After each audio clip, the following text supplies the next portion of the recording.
Hello students, welcome back to our YouTube channel. Previous class में हम लोगों ने स्टार्ट किया था इंट्रोडक्शन टू ईएम वेव क्या होती हैं, जनरेशन ऑफ इलेक्ट्रोमैग्नेटिक वेव के बारे में बात की थी, हर्ट्ज एक्सपेरिमेंट डिस्कस किया था, मैक्सवेल डिस्प्लेसमेंट करंट का एक्सप्रेशन लिखना सीखा था, उसका आइडिया क्या होता है, नीड क्यों होती है इसके बारे में बात की थी, मैक्सवेल्स इक्वेशन पढ़ी थी, कुछ क्वेश्चन प्रैक्टिस भी की थी। आज की क्लास में हमारा डिस्कशन होगा उसी के आगे, जनरेशन ऑफ ईएम वेव पढ़ रहे थे, उसी के आगे हम बात करेंगे इलेक्ट्रोमैग्नेटिक स्पेक्ट्रम। यहां पर बेसिकली ये क्लास बड़ी हो जाएगी तो इसके बारे में यहां बात नहीं करेंगे। एनर्जी डेंसिटी पढ़ेंगे, इंटेंसिटी ऑफ ईएम वेव पढ़ेंगे, मोमेंटम पढ़ा जाएगा ईएम वेव का, और इन सब के बारे में बात करेंगे और प्रॉपर सॉल्व करेंगे कि अगर एडवांस का कोई क्वेश्चन यहां से बनता है तो उसको इजीली सॉल्व कर सकते हैं। इक्वेशन ऑफ ईएम वेव कैसे लिखी जाती है, उन सब के बारे में बात करेंगे। तो सबसे पहले यहां पर डिस्कस करते हैं by LC oscillation EM wave को कैसे प्रोड्यूस किया जा सकता है। तो इसके बारे में हम लोगों ने ऑलरेडी बात की है, उसका एक्सप्रेशन भी लिखना सीखा था। आई थिंक सारी चीजें पता होंगी, अगर नहीं पता तो एक बार रिकॉल कर लेते हैं। मान लेते हैं कि ये कैपेसिटर फुल चार्ज है, इसके ऊपर यहां पर प्लस क्यू चार्ज है और यहां पर माइनस क्यू चार्ज है, और t इक्वल टू 0 पर इस स्विच को क्लोज किया जाता है। तो यहां पर ये प्लस है तो ये यहां से करंट फ्लो करवाना शुरू करेगा, यहां पर प्लस और माइनस बनेगा। तो यहां पर लिख सकते हैं L di/dt, और यहां पर क्या लिख सकते हैं L di/dt, यहां पर सेकंड साइन तो इसका सेकंड लिखेंगे तो प्लस, यहां पर लिख सकते हैं Q/C, किसी टाइम मान लेते चार्ज Q है तो Q/C इज इक्वल टू 0 बन जाएगा। सही है। इसको अगर हम लिखें दोबारा से तो क्या लिख सकते हैं, डिफरेंशिएट कर दो इसे। तो डिफरेंशिएट करेंगे तो यहां पर लिख सकते हैं L, और यहां पर बन जाएगा d2i/dt², और यहां पर प्लस ये क्या बन जाएगा, तो इसको हम लिख सकते हैं dq/dt इज इक्वल टू 0, या ऐसे नहीं लिखना तो ऐसे लिख लो चार्ज में बदल कर L। यहां पर I को क्या लिखा जा सकता है, di/dt क्या होता है, Q को हम लिखते हैं dq/dt, ये क्या होता है I। तो अगर हम यहां से di/dt लिखेंगे तो बन जाएगा d2q/dt², और यहां पर प्लस लिख देंगे, ये प्लस क्यों, इसका दूसरा साइन लिखा, ये पहला साइन लिखा तो इसका पहला साइन लिखेंगे तो माइनस हो जाएगा, तो यहां माइनस कर लो, ये माइनस हो गया यहां पर, और यहां भी माइनस, ये बन जाएगा dq/dt।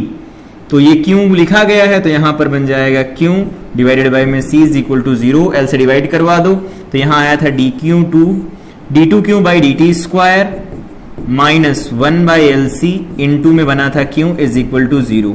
इसको सॉल्व किया गया था, आई थिंक इसका सोल्यूशन भी याद होगा, कहा था इसका सोल्यूशन याद रखना है, सॉल्व नहीं करना है, एसएचएम की इक्वेशन जैसा है ये। तो सॉल्व किया था तो क्या निकल के आया था, अगर याद है तो चार्ज की इक्वेशन यहां से निकल के आई थी Q इज इक्वल टू में कैपिटल Q इनटू में यहां लिखा गया था cos ωt, ये हमारे पास रिजल्ट आया था। चाहो तो फाइल लगा लो, अदरवाइज ऐसे छोड़ देते हैं। तो ये निकल के आया था Q is equal to capital Q, मतलब मैक्सिमम चार्ज की वैल्यू इनटू cos ωt आया था। ठीक है, ये रिकॉल कर लिया, पिछली क्लास का है, हम लोगों ने पढ़ा है, EMI के लेक्चर नंबर 11 में हम लोगों ने इसे डिस्कस किया था। अगर नहीं पढ़ा तो जाकर के देख सकते हैं। अब यहां पर बात करते हैं एलसी ऑसिलेशन से ईएम वेव कैसे बनती है। यहां देखो, एलसी ऑसिलेशन से ईएम वेव कैसे बनाई जाती हैं। तो सपोज हमारे पास यहां पर एक कैपेसिटर है, फुल चार्ज कैपेसिटर है, इसको किसी इंडक्टर के अक्रॉस जोड़ दिया जाता है।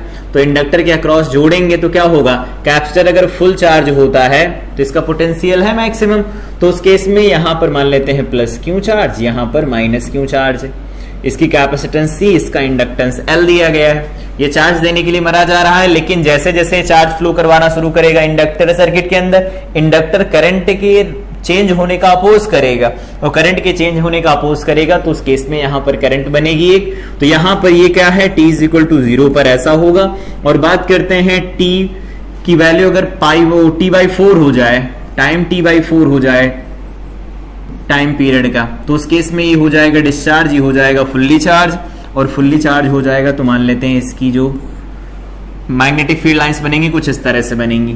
यहां पर हो गया 0 + 0, यहां -0, खत्म।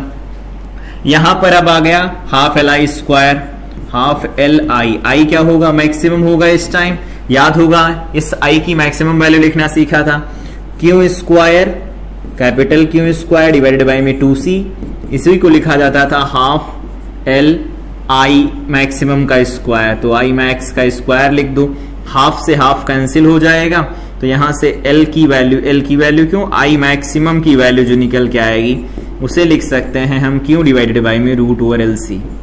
ये भी याद होगा, ठीक है। तो ये कब होगा? T/4 पर, कैपिटल T/4 पर होगा। उसके बाद में T/2 पर क्या होगा? दोबारा से नेगेटिव चार्ज होगा। तो ये दोबारा से नेगेटिव चार्ज हो रहा है, तो ये ऐसा होगा, ये ऐसा होगा, ये इंडक्टर लगा हुआ है, ये ऐसा हो रहा है। इसके बारे में हम लोगों ने बात की है, इसलिए ज्यादा डिटेल नहीं। यहां पर ईएम वेव बन कैसे रही है उसके बारे में पढ़ना है हमें। तो T/4 पर ऐसा होगा। अगर टाइम T/2 पर बात करें तो ये अपोजिट चार्ज हो जाएगा, इधर पॉजिटिव क्यों होगा और इधर निगेटिव क्यों हो जाएगा, और इस पे जीरो मतलब जीरो एनर्जी इसके अंदर हो जाएगी, मैक्सिमम एनर्जी उसके अक्रॉस। ये कब है? T = T/2 के ऊपर हो गया। सिमिलरली इसको और आगे बढ़ाओ।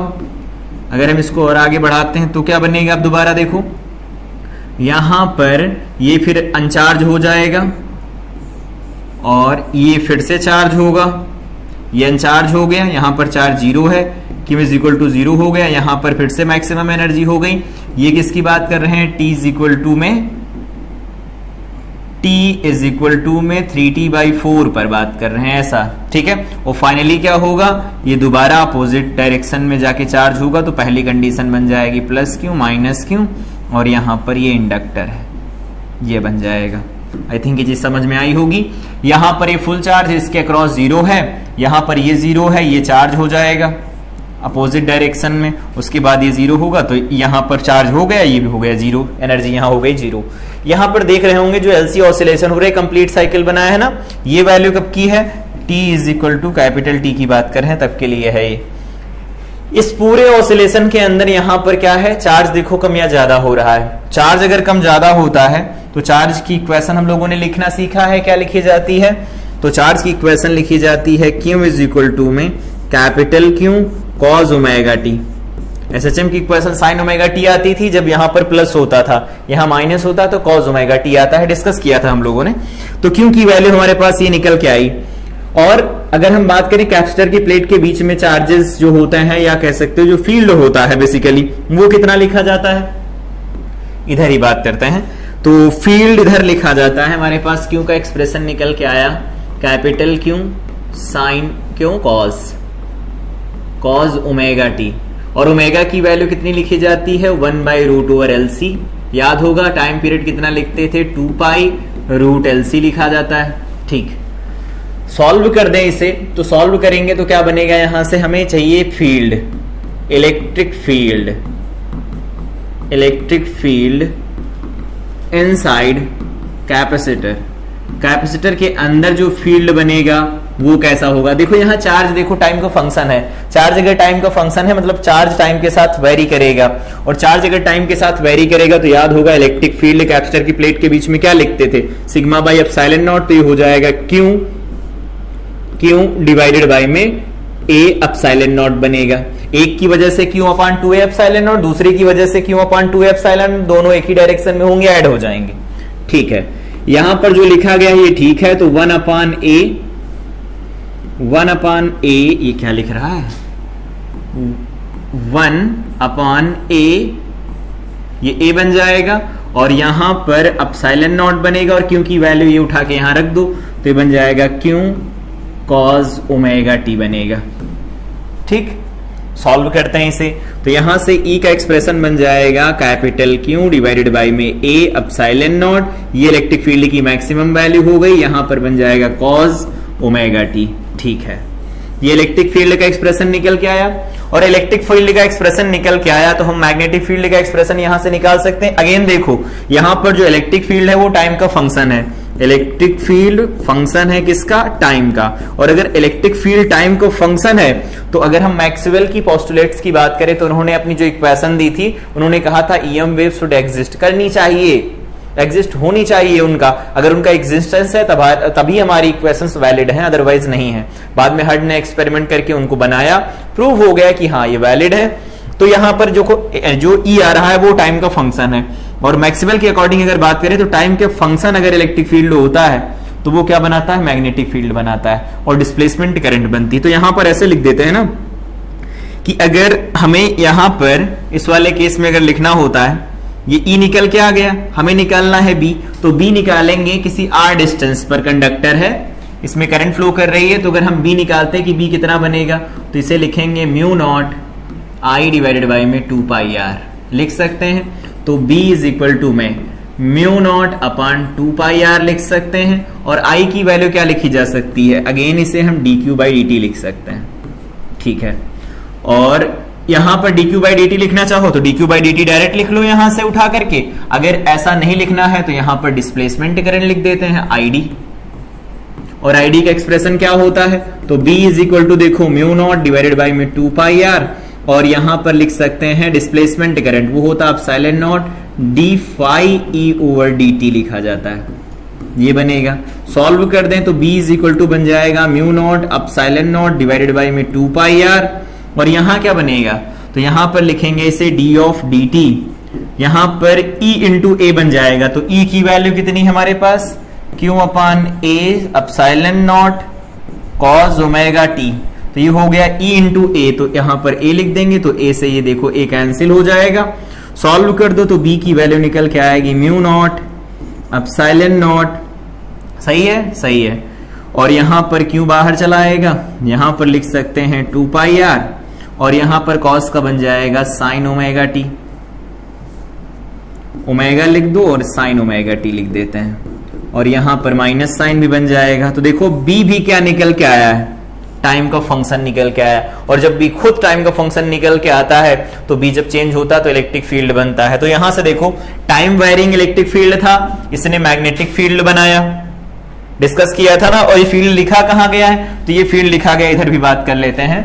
अगर ये हमारे पास कैपेसिटर की प्लेट है, ये कैपेसिटर की प्लेट है, ये ऐसा कुछ है, ये कैपेसिटर की प्लेट है, और यहां पर कुछ ऐसा हो रहा, ये L है और C है। तो हमने यहां पर मान लिया कि R डिस्टेंस पर जस्ट बाहर, तो वो लिखा जाता था mu naught I C divided by में 2 पाई आर। तो अगर इसके जस्ट अंदर साइड में यहां पर R डिस्टेंस जाए तो यहां पर जो B लिखा जाएगा वो इतना लिखा जाएगा। अगेन इसकी डायरेक्शन कहां होगी, आप लोगों की तरफ होगी, ऊपर साइड में कुछ इस तरह से बनने वाला है ये B, क्योंकि ये इस प्लेन में बनेगा और E कहां बन रहा है, इस वाले प्लेन में बन रहा है, और इन दोनों के परपेंडिकुलर वेव प्रोपेगेट करती है। तो देखो यहां पर time varying electric field, time varying magnetic field बना रहा है। Again time varying magnetic field होता है तो वो इलेक्ट्रिक फील्ड बनाता, तो एक दूसरे को प्रोड्यूस करते हैं। ये सोर्स है इलेक्ट्रिक फील्ड का, इलेक्ट्रिक फील्ड सोर्स है मैग्नेटिक फील्ड का, और ये दोनों आपस में बनते रहते हैं। तो इस तरह से हम एलसी ऑसिलेशन से ईएम वेव प्रोड्यूस कर सकते हैं कि यहां पर जो इलेक्ट्रिक फील्ड है वो ऑसिलेटिंग है, मैग्नेटिक फील्ड है वो भी ऑसिलेटिंग है। इलेक्ट्रिक फील्ड मैग्नेटिक फील्ड का सोर्स है और मैग्नेटिक फील्ड इलेक्ट्रिक फील्ड का सोर्स है। तो ये होता है by LC oscillation EM wave कैसे प्रोड्यूस की जाती है। एलसी ऑसिलेशन का थोड़ा ओवरव्यू है, डिटेल में देखना चाहते हैं तो आप जाके देख सकते हैं। ये हमारे पास हो गया, ये एक्सप्रेशन आ गया। अब अगला डिस्कशन करते हैं यहां पर इक्वेशन ऑफ ईएम वेव क्या होती हैं, कि ईएम वेव का इक्वेशन कैसे लिखा जा सकता है। इस बार क्वेश्चन भी पूछा गया था, एडवांस में आया था कि ईएम वेव का इक्वेशन कैसे लिखा जा सकता है। उसमें इलेक्ट्रिक फील्ड का एक्सप्रेशन दिया था, मैग्नेटिक फील्ड का एक्सप्रेशन हमें बनाना था। ठीक है, देखते हैं।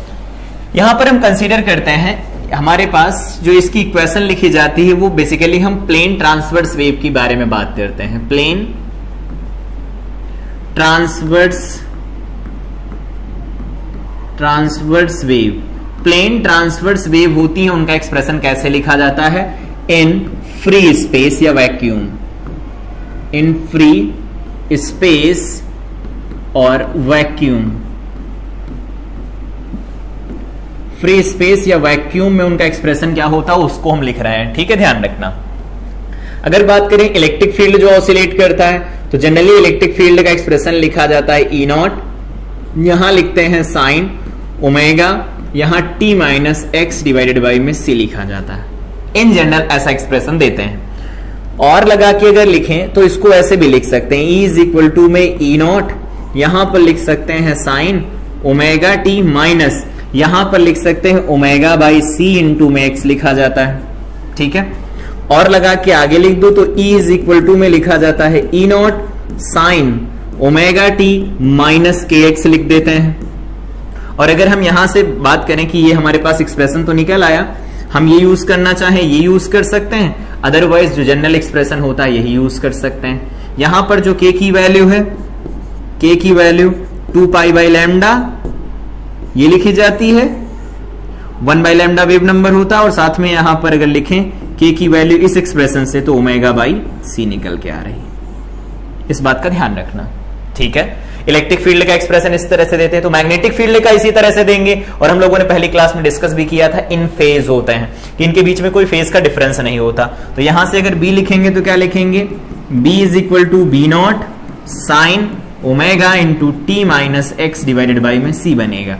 सॉल्व कर दें तो b इज इक्वल टू में B naught sine omega T minus omega by C into में x बन जाएगा। अगेन इसको भी लिखा जा सकता है b is equal to B naught sine omega T minus के एक्स लिख सकते हैं। तो याद रखना इस तरह से एक्सप्रेशन दिया जाता है ईएम वेव का। अब इसमें इलेक्ट्रिक फील्ड भी ऑसिलेट करता है, मैग्नेटिक फील्ड भी ऑसिलेट करता है। दोनों का फेज डिफरेंस देखो 0 है, इन फेज है। इन फेज का मतलब है दोनों मैक्सिमाइज होंगे तो एक साथ मैक्सिमाइज होंगे, दोनों मिनिमाइज होंगे तो एक साथ मिनिमाइज होंगे। अगर दोनों की वैल्यू, एक की वैल्यू 0 है तो दूसरा भी उसी पर्टिकुलर टाइम इंस्टेंट पर 0 बनेगा। इस बात का ध्यान रखना। तो कुछ इस तरह से ईएम वेव की इक्वेशन लिखी जाती है। अब यहां से देखो, जैसे हमारे पास ये दिया गया है तो ये चल रहा है किस डायरेक्शन में, जेड डायरेक्शन में है। तो अगर वेक्टर फॉर्म में लिखेंगे तो यहां पर के कैप लगाना पड़ेगा, और अगर इसको वेक्टर फॉर्म में लिखेंगे तो यहां पर जे कैप लगाएंगे। तो यहां से देखो, एक फील्ड है जो एक्स डायरेक्शन में चल रहा है, दूसरा फील्ड है जो जेड डायरेक्शन में चल रहा है। और जो वेव की डायरेक्शन होती है, वेव की डायरेक्शन होती है वो देखो इनके दोनों के परपेंडिकुलर है। यहां पर इसके जो वाइब्रेशंस हो रहे हैं इलेक्ट्रिक फील्ड के, वो अप और डाउन डायरेक्शन में हो रहे हैं ना, कुछ इस तरह से आप लोगों की तरफ। और जो इलेक्ट्रिक फील्ड, मैग्नेटिक फील्ड के ऑसिलेशन है कुछ इस तरह से हो रहे हैं, और वेव इनके दोनों के परपेंडिकुलर प्रोपगेट कर रही है, ठीक है। इसमें एक और पॉइंट याद रखना है, वो क्या है यही बता देते हैं। देखो यहां पर जो माइनस साइन है, कहीं पर भी कंसीडर कर लें, यहीं पर मान लो ये जो माइनस साइन है, ये minus sign, negative sign, negative sign और पॉजिटिव साइन,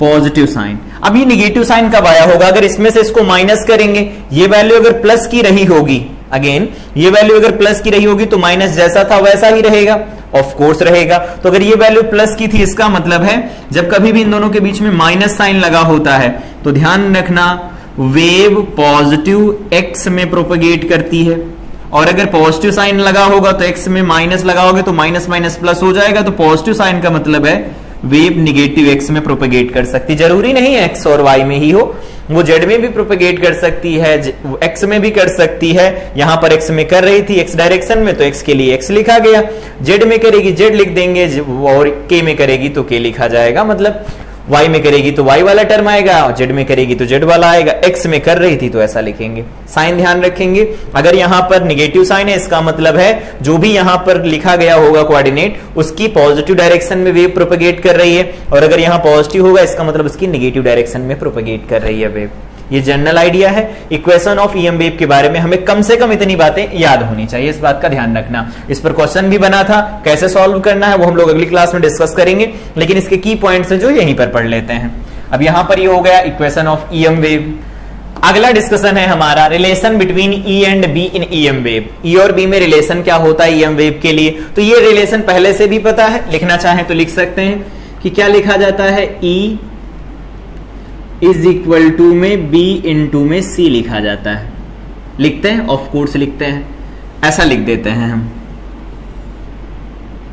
ये ऐसा एक्सप्रेशन लिखा जाता है। वेक्टर फॉर्म में लिखना हो तो वेक्टर फॉर्म में लिख सकते हैं, E vector is equal to में, देखो B vector cross C vector से डायरेक्शन मिलेगी या नहीं मिलेगी, एक बार चेक करो। यहां पर आओ, बी क्रॉस सी, तो बी कहां है, आप लोगों की तरफ है ना, आप लोगों की तरफ। सी कहां है, इधर की तरफ। थंब कहां गया, ऊपर की तरफ, बिल्कुल सही डायरेक्शन है।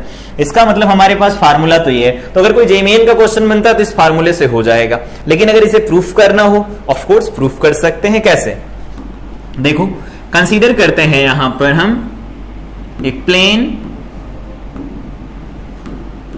ये प्लेन कंसीडर कर रहे हैं, यहां पर इस डायरेक्शन में y है, ये y हो गया, ये z हो गया हमारे पास, तो ये x है, ये y है और ये z है। इस डायरेक्शन में क्या है, तो E है इसके साथ, इस डायरेक्शन में क्या है, तो इसके साथ बी चल रहा है और वेव प्रोपेगेट कर रही है। बढ़िया। वेव के प्रोपेगेशन की डायरेक्शन ये है, direction of propagation, propagation wave के प्रोपेगेशन की डायरेक्शन है ये। हमें इस एक्सप्रेशन को डेराइव करना है। एक काम करो, यहां पर एक लूप ले लो, एक लूप ले लेते हैं ये ऐसा, ये लूप ले लिया। यहां से यहां की डिस्टेंस कितनी, तो मान लेते हैं ये x1 है, ये x2 है। यहां पर इलेक्ट्रिक फील्ड कितना है, तो ये E1 है मान लेते हैं। यहां पर इलेक्ट्रिक फील्ड कितना है, E2 है। ठीक है, बढ़िया। अब हमें क्या लिखना है, यहां पर फैराडे लॉ लिखना है। याद होगा फैराडे लॉ क्या लिखा गया था, फोर्थ इक्वेशन मैक्सवेल की, वो लिखा गया था E dot dl, E dot dl क्या निकल के आता है, minus D phi B by D T. अगर नहीं याद है तो याद रखना है, ये लिखा जाता है एक्सप्रेशन। तो अगर ये एक्सप्रेशन लिखेंगे, हमें इसी से इसे डेराइव करना है। तो पहले E डॉट dl निकाल लिया जाए ना, निकाल लेते हैं। यहां पर ये A हो गया, ये B हो गया, ये C हो गया, ये D हो गया। यहां A से B चलो, तो A से B अगर जाएंगे, ध्यान से A से लगा करके B तक अगर जाते हैं तो क्या होगा, यहां पर इलेक्ट्रिक फील्ड अपवर्ड है और जा रहे हैं हम राइट साइड में। फिर से इलेक्ट्रिक फील्ड अपवर्ड है, जा रहे हैं राइट साइड में, तो dl है राइट साइड में मतलब x में, और फील्ड है z में, j में है। तो फील्ड अगर j में होगा तो दोनों के बीच का एंगल कितना बनेगा, 90, और डॉट प्रोडक्ट में 90 0 होता है। तो अगर हम सबसे पहले इसे कैलकुलेट करते हैं, E vector dot dl vector, तो यहां पर ये हो जाएगा a से लगा करके b, E vector dot dl vector, और प्लस इंटीग्रेशन कहां से कहां तक लगेगा, अब b से लगा करके c, तो यहां पर लिख देते हैं E vector dot dl vector कहां से लगा करके, b से लगा करके c तक, प्लस इंटीग्रेशन c से लगा करके d तक बन जाएगा E vector dot dl vector, plus integration d से लगा करके a, E vector dot dl vector. ठीक है, जहां का E होगा वहीं का E रखेंगे, ऐसा नहीं कि सबका E सेम ही है। E डॉट dl a से लगा करके b तक 0 है। यहां से इस डायरेक्शन में अगर जाएं तो फील्ड भी उधर, जा भी उधर रहे हैं तो बहुत अच्छा है, E रियल आ जाएगा। तो E इंटू में मान लेते हैं लेंथ कितनी है, L है, यहां से यहां की लेंथ L है। ठीक है, तो अगर ये लेंथ L है तो इसे लिख देंगे E2 इंटू में लिखा जाएगा L cos 0 1 हो जाएगा, प्लस ये देखो C से D में भी वही फील्ड है, अपवर्ड जा रहे हैं, इधर 90 डिग्री का एंगल बनेगा, 0 बनेगा। यहां पर देखो हम जा रहे हैं नीचे की तरफ, फील्ड है ऊपर की तरफ, 180 डिग्री, cos 180 डिग्री -1 होता है, तो यहां पर ये जो वैल्यू बनेगी माइनस की बनेगी, और ये बन जाएगा E1 इंटू में बन जाएगा L। ठीक है, हमारे पास E डॉट dl निकल आया। E डॉट dl निकल आया तो इसको हम यहां पर दोबारा लिख लेते हैं, close integral of E vector dot dl vector is equal to क्या बना है, E2 माइनस E1 इंटू में क्या बना है, L बन गया। ठीक है, बढ़िया। अब हमें सॉल्व करना है इसका RHS क्या है, d phi B by D T है ना। तो अगर d phi B by D T है तो उस केस में हम क्या सॉल्व कर सकते हैं, इसे देखो यहां पर निकालेंगे फ्लक्स क्या लिखा जाता है, तो फ्लक्स लिखवाओ। तो फ्लक्स लिखवाने के लिए हमें एक छोटी सी स्ट्रिप लेनी पड़ेगी, ये स्ट्रिप लेनी पड़ेगी। और फील्ड कहां आ रहा है, फील्ड आउटवर्ड साइड आ रहा है, क्योंकि बी बाहर की तरफ है, तो बी बाहर की तरफ आ रहा है। यहां से x डिस्टेंस पर गए हैं हम और एक छोटी सी स्ट्रिप ले ली है dx की। तो अगर x डिस्टेंस पर dx विड्थ की छोटी सी स्ट्रिप लेंगे तो इससे निकलने वाला फ्लक्स कितना होगा, ऑफ कोर्स लिख सकते हैं phi B is equal to क्या लिखा जाएगा, b। तो लिखेंगे b इनटू में क्या लिखेंगे, तो ये b हो गया, इनटू में इसका एरिया लिखा जाएगा, तो ये लिखेंगे हम लेंथ इंटू विड्थ, तो लेंथ है इसकी L इंटू विड्थ कितनी है dx है, ये लिखा जा सकता है, लिख सकते हैं, ऑफ कोर्स लिख सकते हैं। ठीक है, अगर हम इतना लिखेंगे तो उस केस में क्या होगा, देखो अगर इसको पूरा सॉल्व करना है हमें, तो पूरा सॉल्व करने के लिए क्या करना होगा, यहां से लगा करके यहां तक जाएंगे हम, होगा ना। तो यहां पर जो इस वाले पॉइंट पर फील्ड होगा वो अलग होगा, इस पॉइंट पर फील्ड अलग होगा। तो मान लेते हैं एट x1 फील्ड जो बनेगा यहां पर जो B बनेगा वो किसके बराबर है, B1 के बराबर है। और एट x2 जो बनेगा b वो किसके बराबर है, b2 के बराबर है। ऐसा एज्यूम कर सकते हैं। ऑफ कोर्स यहां से मान लिया कि x1 पर फील्ड b1 है, यहां से x2 पर मान लिया फील्ड b2 लिखा गया है, कोई दिक्कत नहीं है। अब इंटीग्रेट कर लेते हैं यहां से, तो इंटीग्रेट करेंगे तो क्या निकल के आएगा, यहां से देखो इंटीग्रेट करना हमें इसे, तो यहां से db था तो यहां से लिख देंगे d phi b is equal to b का एक्सप्रेशन क्या होता है, तो एक्सप्रेशन तो वही चलेंगे, e इज इक्वल टू में e नॉट, यहां पर आ जाएगा साइन ओमेगा t माइनस के एक्स। फेज डिफरेंस कुछ नहीं ले रहे हैं, यहां पर फेज डिफरेंस होता भी नहीं, मतलब दोनों के दोनों इनिशियल कंडीशन से स्टार्ट हो रहे हैं। b इज इक्वल टू क्या बन जाएगा, b नॉट, यहां पर साइन ओमेगा टी माइनस के एक्स बन जाएगा। b की वैल्यू पुट कर दो तो b क्या निकल के आएगा, b not sine omega T minus के एक्स बनेगा, इनटू में ये क्या है, l इनटू में dx बन जाएगा। देखो सही है, सही है। अब हमें चाहिए फाई b, तो फाई b लिख दो, कोई दिक्कत नहीं। तो फाई b लिखेंगे तो क्या होगा, b नॉट इनटू में l तो चला गया बाहर, इंटीग्रेशन में जाएगा साइन ओमेगा टी माइनस के एक्स इनटू में dx बन जाएगा। x1 से लगा करके कहां तक जाना है, x2 तक जाना है। सॉल्व कर ले इसे तो phi b is equal to बनेगा b नॉट इंटू एल, ये क्या बन जाएगा, साइन का होता है माइनस कॉस, तो यहां लिख देंगे माइनस b नॉट एल, और ये बन जाएगा कॉस ओमेगा टी माइनस का के एक्स बनेगा। और अगेन देखो यहां पर ये माइनस का के निकल के आ जाएगा, क्यों, क्योंकि एक्स का कोफिशिएंट माइनस के है, और इस पर लिमिट कहां से कहां तक लगेगी, तो x1 से लगा करके लिमिट लगेगी x2 तक। सही है। अब इसकी लिमिट लगा रहे हैं तो इसको सॉल्व कर देते हैं। इधर देखो है स्पेस है, तो यहां पर फाई बी क्या आया, phi B is equal to क्या बन जाएगा, माइनस माइनस तो प्लस हो जाएगा, बी नॉट एल बाई के बनेगा, बी नॉट एल बाई के बन जाएगा। अगेन यहां पर पहले अपर लिमिट रख दो तो 2 बनेगा और 1 बनेगा, तो cos omega T minus x2 और minus cos omega T minus के x1, ये जो निकल आया फाई बी। ठीक है, हमें क्या चाहिए होगा, फाई बी नहीं चाहिए हमें चाहिए D phi B by D T. निकालो फिर D phi B by D T, differentiation. तो डिफरेंशिएशन करेंगे तो क्या बन जाएगा, ये बी नॉट है, एल है, डिवाइडेड बाई में के है, कोई दिक्कत नहीं, सही है। इसको जब डिफरेंशिएट करेंगे तो कॉस का माइनस बनेगा, तो माइनस लगा लेते हैं। ये क्या निकल के आएगा, तो ये निकल के आएगा साइन, और यहां से देखो टी के रेस्पेक्ट में डिफरेंशिएट कर रहे हैं तो ओमेगा बाहर निकलेगा, तो निकाल लो पहले ही। यहां पर बन जाएगा साइन ओमेगा टी माइनस के एक्स बनेगा, बन जाएगा। ठीक है, और माइनस, यहां माइनस तो रहेगा ही, माइनस बाहर चला गया, तो यहां बन जाएगा साइन ओमेगा टी माइनस के एक्स 1, और यहां पर क्या था, के एक्स 2 था, के एक्स 2 था, ये ऐसा बन गया। सही है।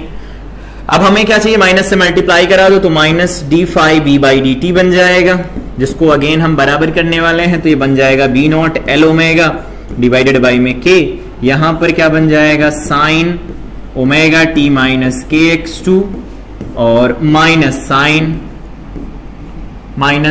ओमेगा टी माइनस के एक्स 1। बेहतर है, ठीक।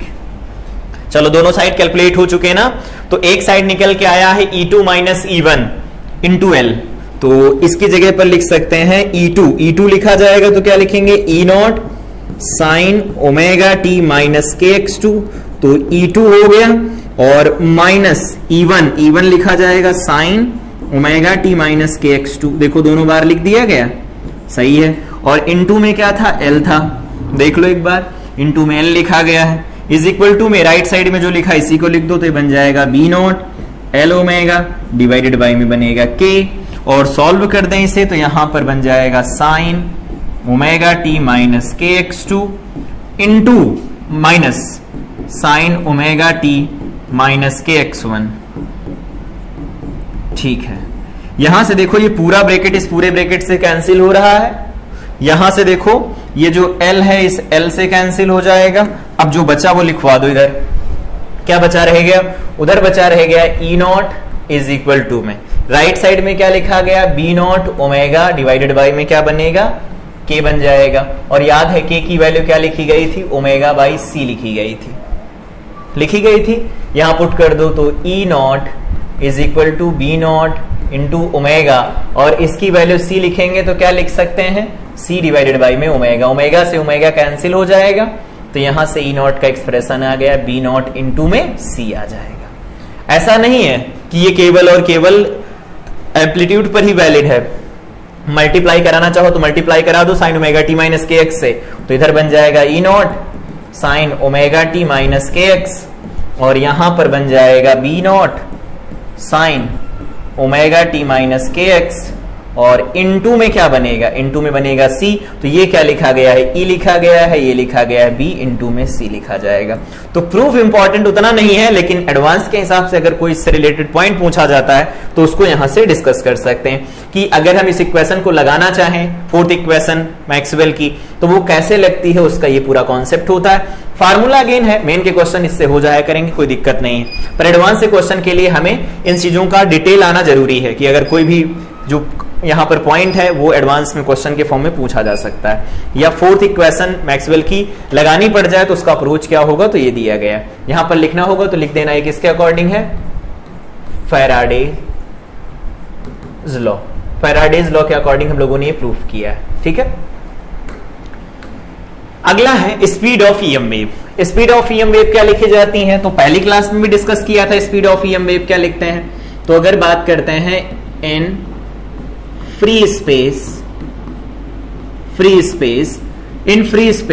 स्पीड जो लिखी जाती है v क्यों c लिखी जाती है, और c की वैल्यू क्या लिखी गई थी, तो याद होगा यहां पर लिखा गया था म्यू नॉट अपसाइलन नॉट, और इन मीडियम, किसी मीडियम में बात करें तो किसी मीडियम में लिखा गया है c इज इक्वल टू में, c क्यों v हो जाएगी वो, तो v इज इक्वल टू लिख सकते हैं 1 बाई रूट ओवर, यहां पर लिख सकते हैं म्यू नॉट अपसाइलन नॉट, या फिर ऐसे लिखो mu naught mu R epsilon naught epsilon R. सबके बारे में हम लोगों ने डिटेल बात की है पहले।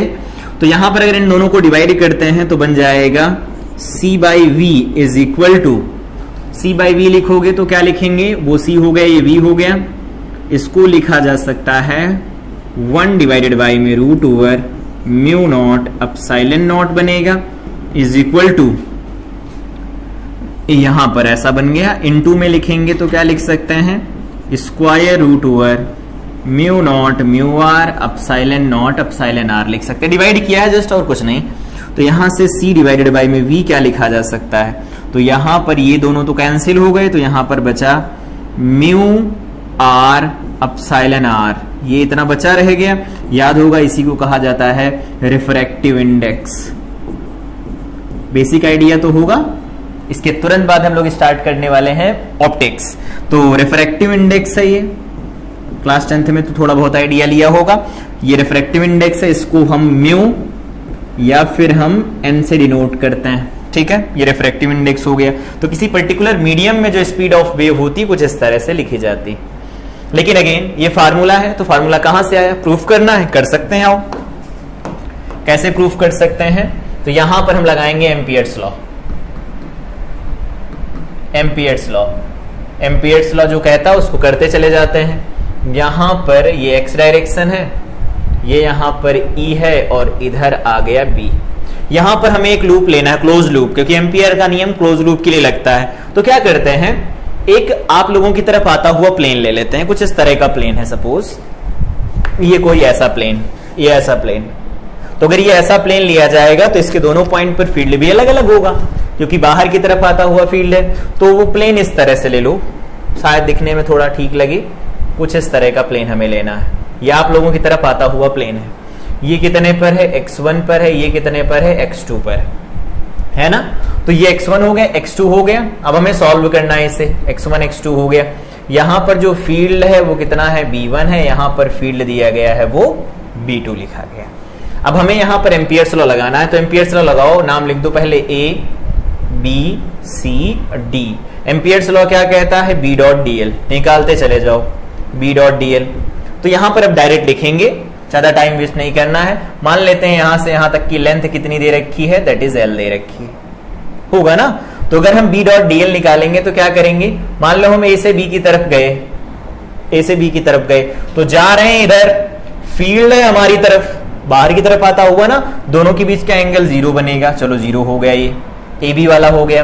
बी से सी आ रहे हैं हम, फील्ड हमारी तरफ है ना, और हम आ भी इधर की तरफ रहे हैं, तो बी इंटू में एल बन जाएगा, प्लस इस वाले में भी 0 बनेगा। देखो फील्ड है इधर की तरफ, जा रहे हैं हम इधर की तरफ, इस वाले में उल्टा बनेगा, तो यहां पर माइनस बी इंटू में क्या बनेगा, एल बनेगा। लेकिन यहां पर बी दोनों के दोनों बी नहीं है, यहां पर जो बी लिखा जाएगा वो b2 इंटू एल होगा, और ये प्लस 0, और यहां पर b1 इंटू में क्या लिखेंगे, एल लिखेंगे, ऐसा बन जाएगा। तो हमारे पास जो क्लोज इंटीग्रल है b डॉट डी एल वो किसके बराबर निकल के आ गया, तो ये निकल के आ गया b2 माइनस b1 इंटू में एल बन गया। इक्वेशन फर्स्ट लिख दो इसे। इसका राइट साइड क्या होता है याद होगा, तो लिखा जाता है close integral of b dot D L is equal to में लिखते हैं mu naught times I. I यहां क्या होगा, तो आई होगा डिस्प्लेसमेंट करंट, डिस्प्लेसमेंट करंट बनेगी, ठीक है। तो ये डिस्प्लेसमेंट करंट बन गई। अब इसकी वैल्यू हमें चाहिए, कैसे निकालेंगे, तो आई ये क्या होगा, आईडी होगा। इधर नए पेज पर आओ निकालते हैं, इधर क्या बनेगा ये देखो, तो यहां पर लिखेंगे I D is equal to लिखा जाता है epsilon naught D phi E by D T, लिखते हैं ना।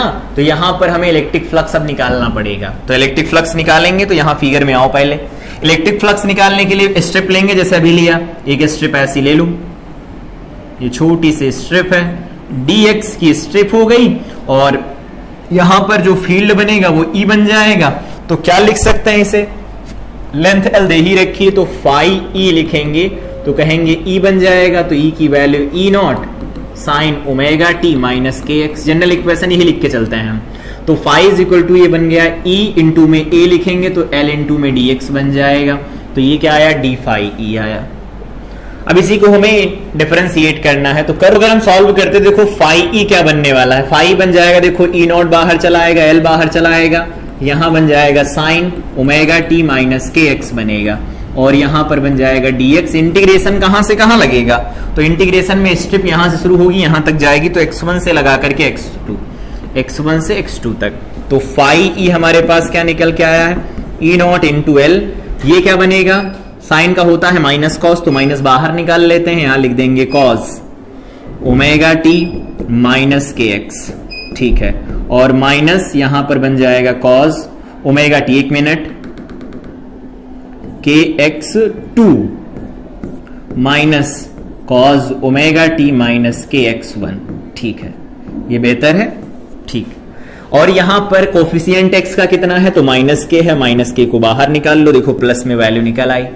अब हमारे पास आईडी तैयार है, तो आईडी निकालो, आईडी इज इक्वल टू बन जाएगा epsilon naught into D phi by D T, इसी का डिफरेंशिएशन। तो देखो ई नॉट बनेगा, एल बनेगा, यहां के है, के लिखा रहने दो, यहां पर टी के रेस्पेक्ट में डिफरेंशिएट करेंगे तो ओमेगा आएगा, ले आओ, यहां पर बन जाएगा देखो साइन, क्या लिख रहा है, साइन ओमेगा टी माइनस के X 2 minus sine omega T minus के एक्स 1, बढ़िया है। ये हो गया आईडी की वैल्यू, और हमें चाहिए क्या था, देखो हमें चाहिए था म्यू नॉट आईडी, तो लिखवा दो यहां पर, सबसे पहले ये लिखवाओ, ये जो बना है b2 minus b1 into L, तो b2 minus b1 into L, तो इधर लिख दो, b2 माइनस b1 को यहां लिख देंगे, तो b2 बन जाएगा b नॉट, या यहां लिख दो l इंटू b नॉट को बाहर ले लेते हैं, 2 का मतलब साइन ओमेगा टी माइनस के एक्स 2, और 1 का मतलब होगा साइन ओमेगा टी माइनस के एक्स 1, ऑफ कोर्स ऐसा लिख सकते हैं, और इज इक्वल टू में mu naught times ID, ID कितना है, ये देखो लंबा चौड़ा एक्सप्रेशन लिखा है, ये लिखो, तो एप्सिलॉन नॉट एल इंटू में ओमेगा डिवाइडेड बाय में स्मॉल के बन जाएगा, और ब्रैकेट में वही जो ऊपर लिखा है तो लिख देते हैं अभी, साइन ओमेगा टी माइनस के एक्स 2, और यहां पर minus sine omega T minus के एक्स 1, ठीक है। ये देखो पूरा ब्रैकेट इस पूरे ब्रैकेट से कैंसिल हो जाएगा, यहां पर देखो एल से एल कैंसिल हो जाएगा, तो यहां बनेगा B naught is equal to, इधर क्या लिख सकते हैं, तो ये म्यू नॉट एप्सिलॉन नॉट बन जाएगा, यहां एल कैंसिल हो गया, ओमेगा डिवाइडेड बाय में के बनेगा, ठीक है, ठीक है। B naught is equal to में म्यू नॉट बनेगा, यहां पर एप्सिलॉन नॉट है, ओमेगा है और यहां के की वैल्यू ओमेगा बाई सी होती है, तो देखो ओमेगा से ओमेगा कैंसिल हो गया। यहां पर अगेन ये बन जाएगा B naught is equal to में, सही है सब, सही है। ये भी इधर है, इसमें ई नॉट था ना, ये ई नॉट है, सॉरी ये ई नॉट लिखा गया है, ये ई नॉट है, यहां पर जो ई है ये ई नॉट है, ई नॉट इंटू में ओमेगा, यहां पर भी ये ई नॉट है, तो ये बन जाएगा म्यू नॉट इंटू में ई नॉट इंटू में बन जाएगा सी। बढ़िया है, तो B naught is equal to में म्यू नॉट लिखेंगे। ई की वैल्यू अच्छी नहीं लग रही हमें, तो ई को क्या लिख सकते हैं, अभी देखो इधर प्रूफ किया है, ये देखो यहां कहीं पर, ये देखो प्रूफ किया है अभी, ये तो यही वाला है, यहां देखो ये लिखा जाता है, तो यहां पर हम ई को लिख देंगे बी नॉट इंटू में सी लिख देंगे, इंटू में सी बनेगा, बी नॉट से बी नॉट कैंसिल हो जाएगा, ये हो गया।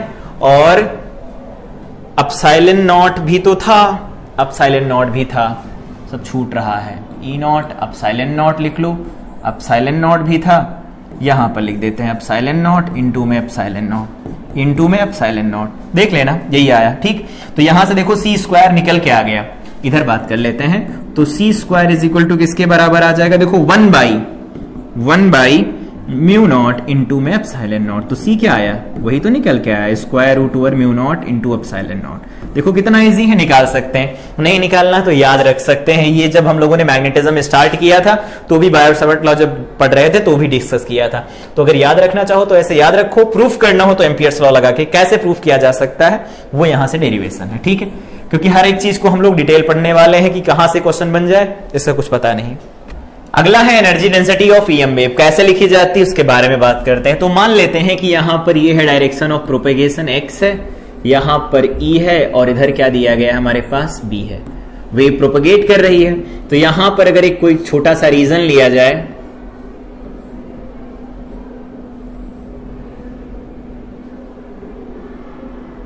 एक छोटा सा रीजन ये ऐसा, ये छोटा सा रीजन लिया जाए तो इसकी एनर्जी डेंसिटी हमें लिखनी कितनी लिखी जा सकती है। तो याद होगा हम लोगों ने डिस्कस किया था जब इंडक्टेंस पढ़ रहे थे, तो वहां पर एनर्जी डेंसिटी लिखना सीखा था और कैपेसिटर में भी एनर्जी डेंसिटी लिखना सीखा था। तो ई और बी की एनर्जी लिखो, तो अगर स्मॉल यू ई लिखा जाए तो वो कितना होता था, half of epsilon naught into में ई का स्क्वायर। तो ई का स्क्वायर क्या लिखेंगे, E naught sine omega T minus के एक्स माइनस फाइव, या प्लस फाइव लिख लो, जैसा लिखना चाहो, कुछ फेज डिफरेंस लिख लेते हैं नया, इसका क्या हो जाएगा, स्क्वायर हो जाएगा।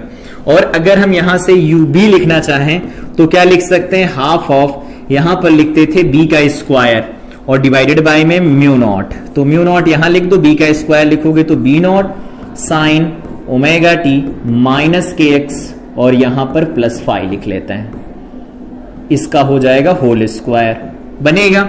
अगेन यहां पर हम इन वैल्यूज में इंटरेस्टेड नहीं है क्योंकि टाइम टी इंस्टेंट पर वैल्यू नहीं चाहिए, हम तो एवरेज वैल्यू में इंटरेस्टेड हैं। तो अगर यहां से एवरेज वैल्यू लिखी जाती है तो यू ई जो बन जाएगा एवरेज, वो क्या लिखा जा सकता है, स्मॉल यू लिखे गए, इसका मतलब ये एनर्जी डेंसिटी है, यहां लिखना चाहो तो लिख लो, एनर्जी डेंसिटी लिखी गई है, एनर्जी डेंसिटी।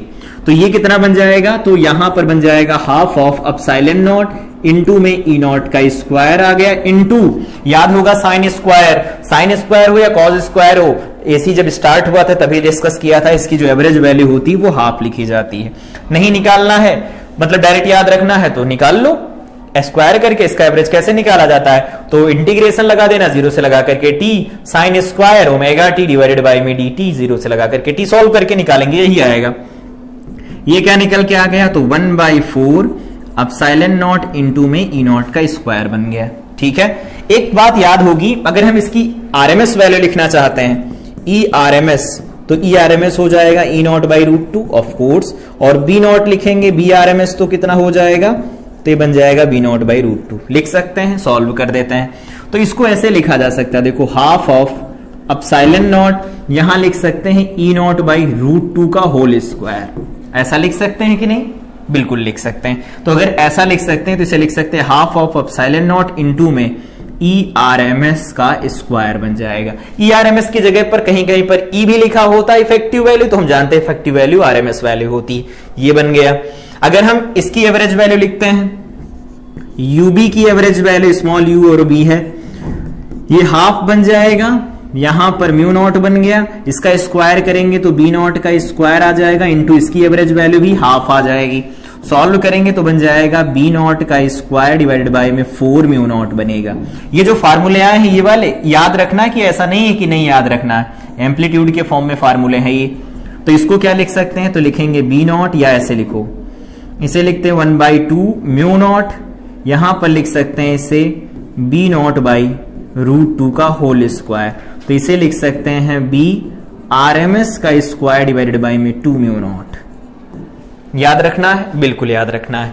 लेकिन अब यहां से एक डिस्कशन और है कि दोनों के दोनों एनर्जी तो है इसके पास, तो किसी पर्टिकुलर वॉल्यूम को अगर कंसीडर किया जाता है तो उसमें अगर एनर्जी डेंसिटी लिखी जाती है, म्यू मीन लिखा जाए, अगर हम म्यू मीन लिखते हैं EM वेव का, तो वो क्या लिखा जाएगा, UE प्लस UB।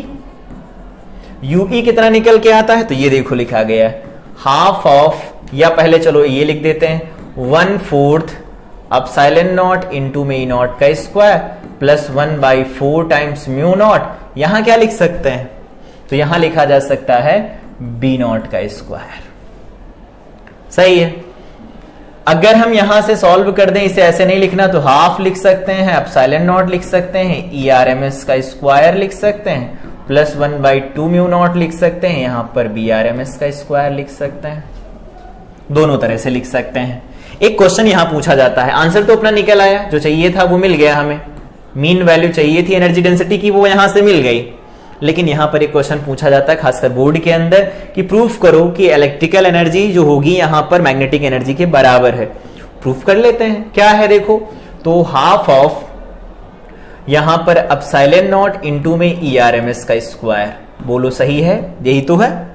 अगर हम इसको ऐसे सॉल्व कर दें, हाफ लिख देते हैं, यहां पर लिख देते हैं E नॉट, ERMS को क्या लिख सकते हैं, अभी देखो रिलेशन पढ़ा, ERMS इज इक्वल टू में BRMS इंटू में क्या लिख सकते हैं C, तो यहां रख दो BRMS, एक मिनट, BRMS इंटू में C का बन जाएगा होल स्क्वायर, यहां बन जाएगा 1/2, इसे लिख सकते हैं एप्सिलॉन नॉट, यहां पर लिख देंगे BRMS का स्क्वायर इंटू C स्क्वायर की वैल्यू होती है mu naught into epsilon not. यहां से देखो एप्सिलॉन नॉट से एप्सिलॉन नॉट कट गया, कितना निकल के आया, तो हाफ ऑफ यहां पर निकल के आया म्यू नॉट इंटू में BRMS का स्क्वायर। तो कभी बोर्ड के अंदर प्रूफ करने के लिए आए तो यहां पर स्टार लगा के मार्क कर सकते हो कि जो इलेक्ट्रिकल एनर्जी होती है वो मैग्नेटिक एनर्जी के बराबर लिखी जाती है। एक लाइन का डेरिवेशन है, बोर्ड पे थोड़ा डिटेल में लिख करके करना। तो ये होती है एनर्जी डेंसिटी, EM वेव में कैसे लिखी जाती, आई थिंक ये चीजें पता चली होंगी। इसके बाद आगे बात करते हैं, यहां पर देखो, इधर यहां पर लिखना होगा तो एक चीज लिख लेना कि ये एनर्जी डेंसिटी क्या होती है। एनर्जी डेंसिटी क्या लिखी जाती है, एनर्जी पर यूनिट वॉल्यूम। तो कुछ डेफिनेशन वाले पॉइंट यहां पर लिखना चाहो लिख लो, यहां पर लिखेंगे तो क्या होगा, energy per unit volume, energy per unit volume, volume energy density होती है। दूसरा पॉइंट, अगर इसकी यूनिट कोई पूछता है तो क्या लिखेंगे, तो यूनिट लिखी जाएगी एनर्जी, एनर्जी लिखी जाती है जूल के अंदर, तो जूल हो जाएगा, और डिवाइडेड बाय में क्या लिखेंगे, मीटर क्यूब लिखा जाएगा। ठीक है। डायमेंशन क्या आएगी इसकी, डायमेंशन, तो डायमेंशन क्या लिख सकते हैं, जूल का मतलब एनर्जी, एनर्जी का मतलब ml2t-2, और डिवाइडेड बाय में क्या बन जाएगा, मीटर क्यूब का मतलब L3। क्या निकल के आएगा, ये ml-1t-2 बन जाएगा। ये एनर्जी डेंसिटी का हमारे पास डायमेंशनल फार्मूला आ गया। तो एनर्जी डेंसिटी क्या होती है, एक्सप्रेशन निकाल सकते हो, एनर्जी पर यूनिट वॉल्यूम होती है, तो एनर्जी पर यूनिट वॉल्यूम इस तरह से लिखा जाता है। यहां स्मॉल u लिखे गए हैं, ध्यान रखना कैपिटल नहीं है। यहां से कौन कौन से क्वेश्चन पूछे जा सकते हैं, एक तो ये वाला पूछा जा सकता है, दूसरा ये पूछा जा सकता है, प्रूफ आ सकता है कि बताओ कि जो UE होगा UB के बराबर होता, देखो प्रूफ भी कर लिया गया। ठीक, अब इसके आगे बात करते हैं intensity of EM wave. Intensity क्या होती पहले वो समझते हैं। मान लेते हैं कि हमारे पास वेव कुछ इस तरह से चल रही है, या मान लेते हैं ऐसे, ये है वेव की डायरेक्शन, कैसे भी बना दो, वेव की डायरेक्शन है ये, डायरेक्शन ऑफ प्रोपेगेशन है। इसके परपेंडिकुलर अगर हम कोई प्लेन कंसीडर करें, यहां पर इसके परपेंडिकुलर अगर कोई प्लेन लिया जाता है और इसका एरिया कितना है, डेल्टा ए है सपोज, मान लेते हैं, ये यहां पर लिखना चाहो तो लिख दो, डेफिनेशन में याद रखना है, plane perpendicular to wave propagation, wave propagation के परपेंडिकुलर की बात कर रहे हैं हम। तो अगर ये इतना लिखा गया तो यहां पर हमें मान लेते हैं कि एनर्जी जो डेल्टा टी टाइम में, मान लेते हैं delta E energy crosses in time delta T. Delta T time के अंदर अगर डेल्टा ई एनर्जी क्रॉस करती है तो यहां पर पावर क्या लिखी जा सकती है, पावर इज इक्वल टू लिखेंगे कि एनर्जी पर यूनिट टाइम, ये पावर लिखी जा सकती है बिल्कुल। और अगर ये पावर लिखी जा सकती है तो इंटेंसिटी क्या होती है, इंटेंसिटी, तो इंटेंसिटी का फॉर्मूला याद होगा आई, ये क्या लिखा जाता है, power upon area, area delta area है तो एरिया लिखा जाएगा। पावर निकाली गई कितनी है, तो डेल्टा ई डिवाइडेड बाय में डेल्टा टी, तो यहां पर हो जाएगा delta A into delta T लिखा जाएगा। ये तो हो गई पावर, इंटेंसिटी हो गई, सॉरी इंटेंसिटी। यहां पर क्या बनेगा ये, तो जूल पर सेकेंड, और यहां पर पावर क्या लिखेंगे, तो पावर लिखी जाएगी जूल पर सेकेंड अपॉन एरिया, तो ये लिखा जाएगा जूल, ये बन जाएगा मीटर स्क्वायर पर सेकेंड बनेगा। डायमेंशनल फार्मूला निकालना है, निकाल सकते, वो अब नहीं निकाल रहे। इंटेंसिटी इस तरह से लिखी जाती। हम किस में इंटरेस्टेड हैं, हम इंटरेस्टेड हैं ईएम वेव की इंटेंसिटी कैसे लिखनी है। तो आओ उसकी इंटेंसिटी देखते हैं इधर। यहां पर सपोज हमारे पास ईएम वेव इस तरफ जा रही हैं, ये है ईएम वेव के जाने की डायरेक्शन।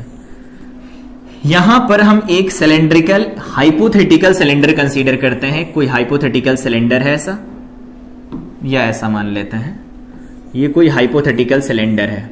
इसका क्रॉस सेक्शन कितना दिया गया है, तो इसका क्रॉस सेक्शन दिया गया है ए, और वेव चलती किससे है, सी वेलोसिटी से चलती हैं। तो मान लेते हैं ये डेल्टा टी टाइम है, यहां से यहां तक का टाइम डेल्टा टी है, तो ये डिस्टेंस कितनी लिखी जाएगी, of course C delta T लिख सकते हैं, वेलोसिटी इनटू टाइम्स डिस्टेंस दी जाएगी। बढ़िया है। हमें चाहिए इंटेंसिटी, इंटेंसिटी के लिए एनर्जी चाहिए। एनर्जी कितनी लिखी जाती है, तो एनर्जी लिखी जाती है E इज इक्वल टू में एनर्जी डेंसिटी। एनर्जी डेंसिटी कितनी लिखी जाएगी, तो यहां पर जो ये लिखे गए ना फार्मूले, ये फार्मूले अगर इनको थोड़ा कंसाइज कर लिया जाए, बी नॉट को ई नॉट के टर्म में लिखकर या ई नॉट को बी नॉट के टर्म में लिखकर सॉल्व करें तो यहां 1/2 आएगा। तो अगर ऐसा नहीं है तो इधर देखो सॉल्व कर देते हैं। इधर क्या आया है, 1/4 अपसाइलन नॉट इंटू में ई नॉट का स्क्वायर। ई नॉट का स्क्वायर क्या मतलब है, बी नॉट का स्क्वायर इंटू सी स्क्वायर का मतलब यहां पर आ जाएगा म्यू नॉट अपसाइलन नॉट, ये बन जाएगा। सही है। ये देखो इससे हो गया कैंसिल, ये कैंसिल हो गया इससे, ठीक है। तो यहां पर बन जाएगा बी नॉट का स्क्वायर डिवाइडेड बाय में 4 अपसाइलन नॉट, 4 म्यू नॉट बन जाएगा, ठीक है। प्लस सामने क्या लिखा गया है, तो सामने लिखा गया है बी नॉट का स्क्वायर डिवाइडेड बाय में यहां क्या लिखा गया, 4 म्यू नॉट ही तो लिखा गया है दोनों जगह से। ये क्या है, यू मीन की वैल्यू लिखी गई है। तो ये क्या निकल के आएगा, देखो ये बन जाएगा बी नॉट का स्क्वायर डिवाइडेड बाय में 2 म्यू नॉट बनेगा, या इसको लिख सकते हैं half of epsilon not into में ई नॉट का स्क्वायर। देखो सही सेम आएगा। तो एनर्जी इनमें से कोई एक लिखना चाहो लिख लो, कोई लिख लेते हैं। यहां पर मान लेते हैं लिख लिया गया ई नॉट, या फिर ऐसे लिख दो, मान लिया लिखा गया half of epsilon not into में ई स्क्वायर, मतलब ई नॉट का स्क्वायर बन गया। तो ये तो हो गई एनर्जी, और हमें ये एनर्जी डेंसिटी है ना, तो इससे वॉल्यूम से मल्टीप्लाई कराना होगा। इसका वॉल्यूम कितना, एरिया, तो एरिया ए है, और इसकी लेंथ कितनी, सी डेल्टा टी है। ये हमारे पास हो गई energy. Energy per unit time चाहिए होती तो पावर क्या लिखी जाती है, एनर्जी पर यूनिट टाइम।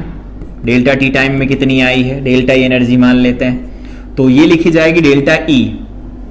तो यहां बन जाएगा half of epsilon not into में ई नॉट का स्क्वायर, और ये क्या बन जाएगा, डेल्टा टी हटाओगे तो सी ए इंटू सी बनेगा, ए इंटू में सी बन जाएगा, ठीक है।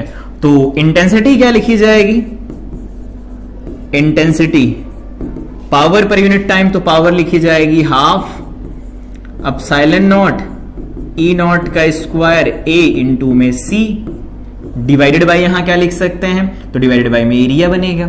सॉल्व कर दो तो देखो इंटेंसिटी क्या निकल के आई, फार्मूला जो आया है याद रखना, half of mu naught E not का स्क्वायर इनटू में सी बनेगा।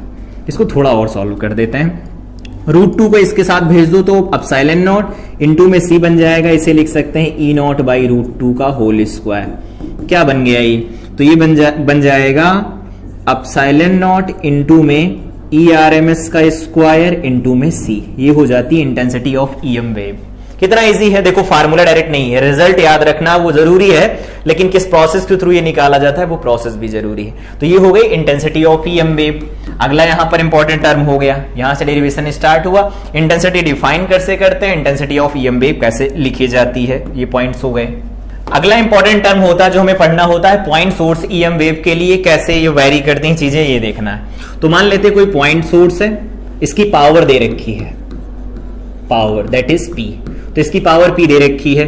तो अगर हम मान लेते हैं पर सेकंड ये एनर्जी एमिट करता है पी, तो किसी डिस्टेंस पर अगर हम चले जाते हैं, सपोज यहां पर हम आर डिस्टेंस पर चले गए, तो आर डिस्टेंस पर अगर हमें लिखना होता है पावर, तो पावर क्या लिखी जाती है, इंटेंसिटी, सॉरी इंटेंसिटी, तो वो लिखी जाती है पावर डिवाइडेड बाय क्या लिखते हैं, इसका एरिया, तो पाई आर स्क्वायर लिख सकते हैं। पावर का मतलब क्या होता है, तो पावर का मतलब यहां से देखो, यहां पर ये क्या लिखी गई है, पावर ही तो है, पावर अपॉन एरिया इंटेंसिटी होता है, तो यहां से देखो पावर अपॉन एरिया आई के बराबर होता है। तो पावर क्या होगी, intensity into area, intensity into area लिख सकते हैं। यहां पर हमारे पास फार्मूला निकल के आया है आई का, इधर और रखते हैं, आई का फार्मूला कितना निकल के आया है, तो आई का फार्मूला है हाफ ऑफ यहां पर अपसाइलन नॉट इनटू में ई नॉट का स्क्वायर, सही है, हाँ ठीक है, half of epsilon not into E not का स्क्वायर इनटू में सी बन जाएगा, बनेगा ना। तो यहां से देखो ई जो है वो आर के इनवर्सली प्रोपोर्शनल निकल के आ रहा है, और जो बी होगा वो भी सेम ऐसा ही होने वाला है। ये जस्ट इंफॉर्मेशन है, अगर कुछ पूछा जाए यहां से तो बता सकते हैं। इसका मतलब ये है कि अगर हम यहां पर इधर जो पॉइंट्स दिए गए हैं, ये वाले पॉइंट्स, जैसे जैसे हम आगे की तरफ बढ़ते जाएंगे उस केस में जो यहां पर ई होगा वो कम होता चला जाएगा। यहां से देखो जैसे जैसे आर बढ़ेगा ई कम होगा, जैसे जैसे आर बढ़ेगा वैसे वैसे बी कम होगा, दोनों के दोनों इनवर्सली प्रोपोर्शनल है, ई बढ़ेगा आर कम होगा। मतलब या ऐसा लिखो ज्यादा बेटर रहेगा कि आर बढ़ेगा तो यहां पर ई कम होगा, अगेन यहां पर आर बढ़ेगा तो यहां पर बी की वैल्यू कम हो जाएगी।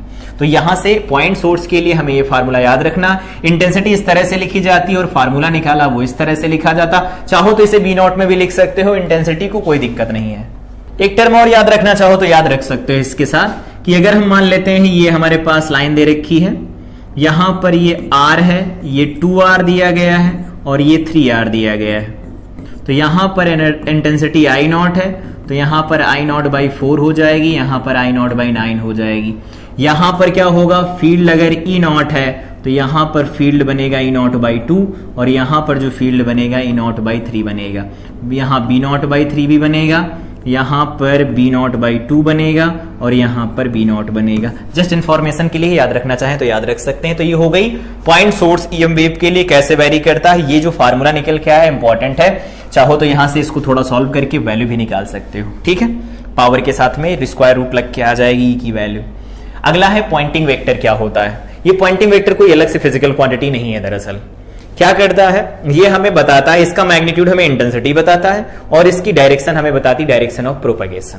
तो यहां पर लिखना चाहें तो लिख सकते हैं। इसमें दो चीजें होती हैं, इसका होता है एक मैग्नीट्यूड और दूसरा होता है इसकी डायरेक्शन हमें क्या बताती है, डायरेक्शन बताती है प्रोपगेशन, या फिर ऐसे लिखो डायरेक्शन ऑफ प्रोपगेशन। और मैग्नीट्यूड क्या बताता है, तो वो बताता है इंटेंसिटी, ठीक है। और इसको एस वेक्टर से डिनोट किया जाता है, एस वेक्टर से डिनोट करते हैं।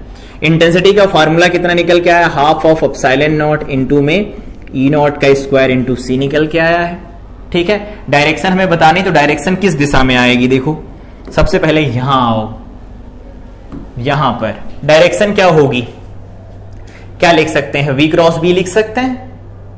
सबसे पहले देखो ई कहां है? अपवर्ड साइड में।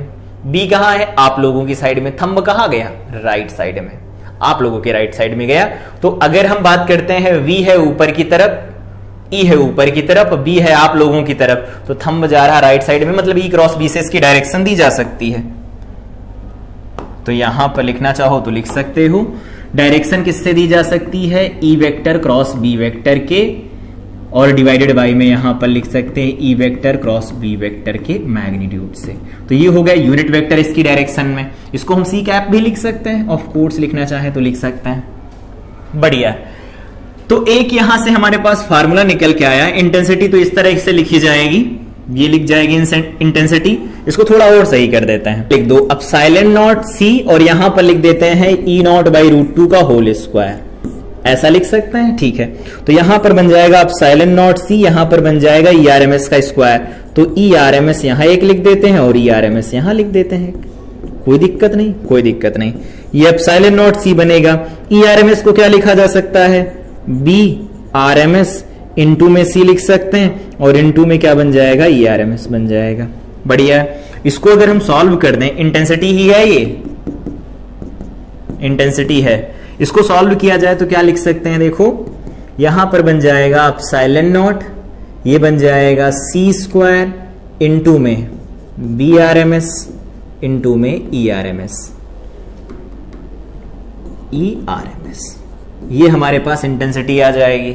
अब इसे क्या करते हैं, यहां पर सी की वैल्यू पुट कर दो, सॉल्व कर दो। तो यहां से आई देखो क्या निकल के आने वाला है, ये बन जाएगा एप्सिलॉन नॉट। सी स्क्वायर की वैल्यू क्या होती है?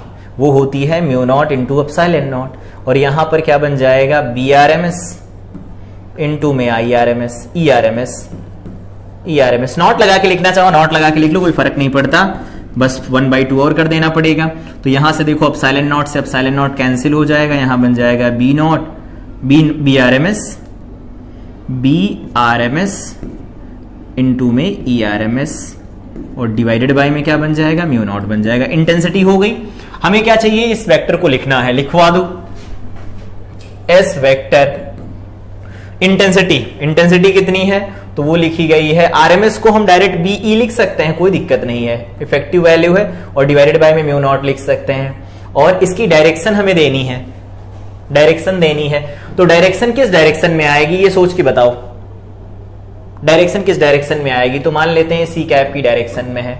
तो सी कैप की डायरेक्शन लिखने के अलावा यहां पर एक काम ऐसा भी तो कर सकते हैं, एस वेक्टर जो लिखा जाएगा 1/μ0 यहां कर देते हैं, और यहां पर लिख देते हैं E vector cross B vector. अब देखो इसका मैग्नीट्यूड तो बीई के बराबर ही आएगा, इसकी जो डायरेक्शन होगी वो direction of propagation of wave लिखी जाती है। तो ये होता है पॉइंटिंग वेक्टर। कैसे डिनोट किया जाता है, कैसे लिखा जाता है? अगेन बी और ई इफेक्टिव वैल्यू हैं, यहां पर आरएमएस वैल्यूज होंगी, ये दोनों की दोनों कैसी हैं? आरएमएस वैल्यूज हैं, आरएमएस वैल्यूज हैं, इस बात का ध्यान रखना है, ठीक है। तो ये हो गया पॉइंटिंग वेक्टर। अगला टर्म है, डिफाइन कर लेते हैं मोमेंटम। मोमेंटम क्या होता है? तो मोमेंटम क्या होता है बेसिकली, अगर कोई सरफेस है, सरफेस पर आकर के गिर रही होती ईएम वेव किसी सरफेस पर, तो वो प्रेशर भी एग्जिस्ट करती हैं और साथ में कुछ मोमेंटम भी बनाती हैं, और वो कितना लिखा जा सकता है? देखो इसका पहला केस है क्या, देखो कंसीडर जो भी करना था वो कंसीडर किया गया। इसका पहला केस ये है कि अगर कोई कंप्लीटली एब्जॉर्बिंग सरफेस है, उस पर आकर के ईएम वेव गिरती है, तो वहां पर जो मोमेंटम होता है, मोमेंटम जिसको हम पी से लिखते हैं, स्मॉल पी से, वो क्या लिखा जाता है? तो वो लिखा जाता है ई डिवाइडेड बाय में सी से, इतना लिखा जाता है। लेकिन अगर कंप्लीटली रिफ्लेक्टिंग होती है तो उस केस में जो मोमेंटम लिखा जाता है, मोमेंटम वो किसकी वजह से लिखा जाता है? तो P इज इक्वल टू लिखा जाता है 2E बाई सी से। रिफ्लेक्ट होता है ना, ऐड हो जाएगा, एब्जॉर्ब होता है, तो उस केस में ऐसा लिखा जा सकता है। तो जस्ट इंफॉर्मेशन के लिए फार्मूला है, वो याद रखना है, ठीक है। इस तरह से हम इसे याद रख सकते हैं। तो ये क्लास थी जिसमें हम लोगों ने ऑलमोस्ट जितना कुछ था इलेक्ट्रोमैग्नेटिक वेव का वो कवर कर लिया है। अगली क्लास में हमारा डिस्कशन होगा, बोर्ड का एक इंपॉर्टेंट टॉपिक होता है कि प्रूफ करो कि जो इलेक्ट्रोमैग्नेटिक वेव होती है वो ट्रांसवर्स नेचर की होती हैं। तो इसका डेरिवेशन करेंगे, साथ में इलेक्ट्रोमैग्नेटिक स्पेक्ट्रम देखेंगे, क्योंकि लाइट स्टार्ट करनी है ना, तो इलेक्ट्रोमैग्नेटिक वेव का स्पेक्ट्रम हमें अच्छे से आना चाहिए। तो तब तक के लिए इस क्लास को रिवाइज करें, मिलते हैं अगली क्लास में। Till then I wish you all the best.